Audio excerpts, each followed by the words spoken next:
Vamos a evidenciar una vez más la cobardía política del presidente Lambán. Los aragoneses cada vez pagamos más impuestos y tenemos peores servicios públicos. El mayor ejemplo de ello es la sanidad.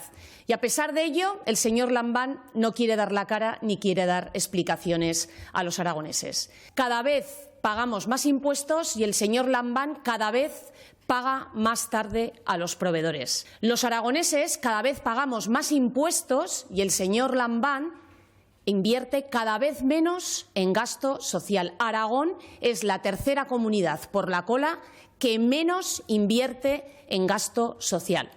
Los aragoneses cada vez pagamos más impuestos y Aragón lidera las listas de espera diagnósticas y quirúrgicas. Y cada vez se ofrece un peor servicio sanitario y recortes en el transporte sanitario urgente. Los aragoneses somos los españoles que más impuestos pagamos en materia de patrimonio. Somos la segunda comunidad autónoma donde más caro resulta por impuestos comprar una vivienda. Lideramos el impuesto de sucesiones y el impuesto de donaciones. Y el señor Lambán tampoco quiere dar explicaciones. Señor Lambán, ¿dónde está el dinero de todos los aragoneses?